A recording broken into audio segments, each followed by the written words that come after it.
ఒక అప్లికేషన్ మీరు క్లాస్ రూమ్లో నేర్చుకుంటే కాన్సెప్ట్ యూజ్ చేసి ఇది బిల్డ్ చేయగలము అనుకుంటే మీరు ఇంకో 2-3 అప్లికేషన్స్ మీ అంతగా అదే కాన్సెప్ట్ యూజ్ చేసి బిల్డ్ చేయగలగాలి. అప్పుడు ఆ కాన్సెప్ట్ మీద మీకు గ్రిప్ అన్నది బాగా వస్తుంది.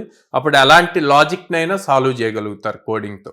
సో ఇవి మీరు అప్లై చేసేటప్పుడు ఇప్పుడు for suppose 3 lakhs package, 4 lakhs package until 5 lakhs package వరకు కూడా ఎక్కువ ఇన్డెప్త్ కోడింగ్ చూడరు కానీ లాజికల్ కోడింగ్ చూస్తారు.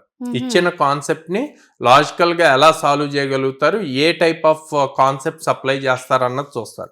అదే 5 above ప్యాకేజెస్ వచ్చాయి అంటే ఆర్కిటెక్చర్ లెవెల్లో చూస్తారు అనమాట. Architecture level in the sense ఇక్కడ మళ్ళీ ఇంకో క్వశ్చన్ వస్తుంది మనకి, ఇమీడియట్ కింద కామెంట్స్ వస్తాయి, ఆర్కిటెక్చర్ అంటే ఎక్స్పీరియన్స్ ఉండాలి కదా అని.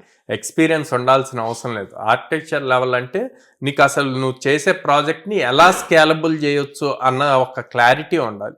దానికి తగ్గట్టు కోడ్ని రేపు ఇందాక మనం మాట్లాడినట్టు 100 members వచ్చినా 1000 members ఒకేసారి నీ ప్లాట్ఫామ్కి వచ్చినా అది హ్యాండిల్ చేయగలగాలి. ఆ కోడ్ కూడా అలాగే రన్ అవ్వాలన్నమాట. సో అట్లాంటి థింగ్స్ అన్నీ కూడా క్లారిటీ ఉండాలి. ఆ క్లారిటీ ఉండాలి అన్నప్పుడు OOPs plays the clear major role object oriented principles. Okay, కానీ దాన్ని ఎలా స్కేలబుల్ చేయొచ్చు, ఆ కోడ్ ని ఎలా ఆప్టిమైజ్ చేయగలరు అన్నది కూడా ఇంపార్టెంట్.